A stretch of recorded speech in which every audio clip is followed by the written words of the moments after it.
आज म्हणजे 13 डिसेंबर 2023च्या सकाळी संसदेत हिवाळी अधिवेशन चालू असताना एक खतरनाक राडा झाला आणि सगळ्या खासदारांचा जीव टांगणीला लागला। 3 अज्ञात हल्लेखोरांनी संसद भवनाची सुरक्षा भेदून थेट जिथं खासदार बसतात तिथं घुसखोरी केली आणि कसला तरी धूर सभागृहात पसरवण्याचा प्रयत्न केला। तेव्हा संसदेत आज नेमकं काय घडलं हेच या व्हिडिओच्या माध्यमातून आपण जाणून घेऊयात। नमस्कार, मी प्रथमेश आणि तुम्हाला तर माहिती आहे आपला विषयच भारी। मंडळी, देशभरात खळबळ उडून देणारी एक बातमी आज दुपारी समोर आली। गेल्या काही दिवसापासून दिल्लीच्या नवीन संसद भवनात हिवाळी अधिवेशन सुरू होतं।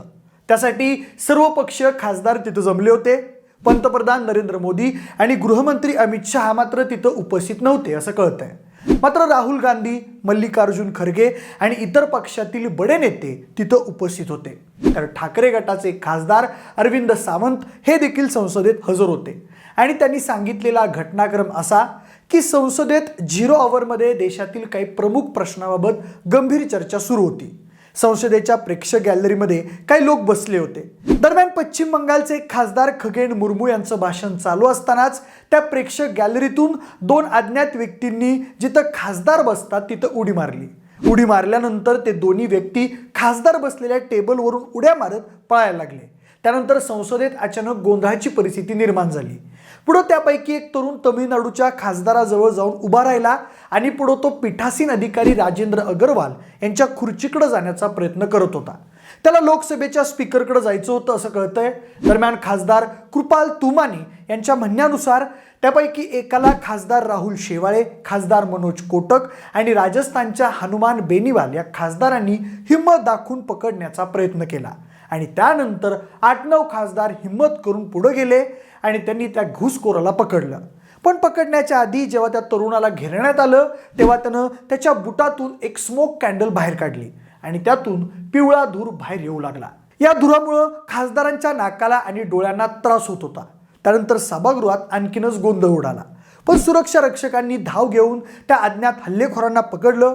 पुढे त्यांना पोलिसांच्या ताब्यात देण्यात आलं। मात्र सभागृहाच्या बाहेर आल्यावर त्या 3 जणांपैकी एका महिलेनं भारत माता की जय आणि संविधान बचावच्या घोषणा द्यायला सुरुवात केली। पण त्यापैकी कुणीही आज संसदेत मात्र कसलीही घोषणा दिली नाही असं उपस्थित खासदारांकडून सांगण्यात येत आहे। दरम्यान संसद भवनाच्या बाहेरही त्यांनी सेम पिवळ्या धुराचे स्मोक फोडले असल्याची माहिती आहे। हा संपूर्ण हल्ला प्री प्लॅन असल्याचा दावा आता अनेक जण करतायत।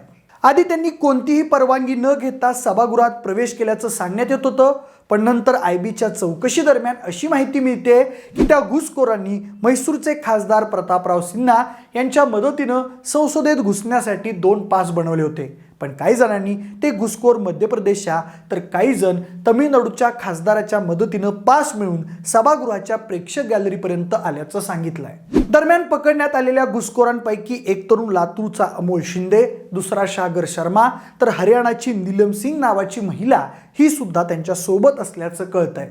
यातील अमोल शिंदे हा लातूरमधील चाकूर तालुक्यातील झरी या गावचा रहिवासी असल्याचं कळतंय। सध्या ते पोलिसांच्या ताब्यात असून आयबी त्यांची कसून चौकशी करते। त्या संपूर्ण प्रकरणावर ठाकरे गटाच्या खासदार प्रियंका चतुर्वेदी आणि अरविंद सावंत यांनी तीव्र नाराजी व्यक्त केली असून नव्या संसद भवनासाठी ही गोष्ट गंभीर असल्याचं म्हटलंय। तसंच त्यांनी संसदेच्या सुरक्षेवरही प्रश्नचिन्ह उपस्थित केलंय। याबद्दल खासदार दानिश अली म्हणाले, तानाशाही नहीं चलेगी अशा घोषणा हे दोघे सभागृहाबाहेर देत होते। म्हणजे याआधी 2001 साली आजच्याच दिवशी अटल बिहारी वाजपेयी पंतप्रधान असताना 5 सशस्त्र दहशतवाद्यांकडून संसदेवर भीषण बॉम्ब हल्ला करण्यात आला होता। आजच्या घटनेच्या निमित्तानं लोकांना त्या हल्ल्याची आठवण झाली आणि पुन्हा एकदा देशात गोंधळाची परिस्थिती निर्माण झाली आहे।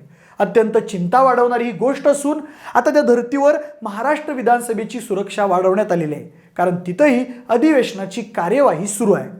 विधानसभा अध्यक्ष राहुल नार्वेकर आणि विधान परिषदेच्या उपसभापती नीलम गोरे यांनी विधानसभेची सुरक्षा वाढवण्याचा निर्णय घेतलाय। तर प्रत्येक आमदाराला 2च पास देण्याचा निर्णय राहुल नार्वेकर यांनी घेतलाय। या हल्ल्याबाबत आमदार रोहित पवार आणि खासदार रामदास आठवले यांनी ही तीव्र नाराजी व्यक्त केली आहे। रोहित पवार या संदर्भात म्हणाले की संसदेवरील हल्ल्याला आजच 22 वर्ष पूर्ण होत असताना 3 अज्ञातांनी प्रेक्षक गॅलरीतून उडी मारून लोकसभेत केलेला गोंधळ ही गोष्ट अत्यंत धक्कादायक आणि सुरक्षिततेतील अक्षम्य त्रुटी आहे। सरकारला संसदेत सुरक्षित ठेवता येत नसेल तर देशाचं काय, असा प्रश्न माझ्यासारख्याला या निमित्ताने पडल्याशिवाय राहत नाही. माजी मुख्यमंत्री पृथ्वीराज चव्हाण यांनी संसदेत घुसलेले तरुण हे कोणत्या संघटनेचे आहेत याची चौकशी करण्याची मागणी केली आहे. त्यामुळे आता सुरक्षा यंत्रणेवर प्रश्नचिन्ह उपस्थित झाले आहेत.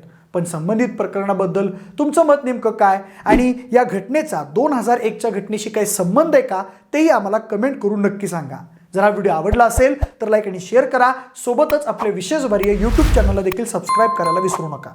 धन्यवाद.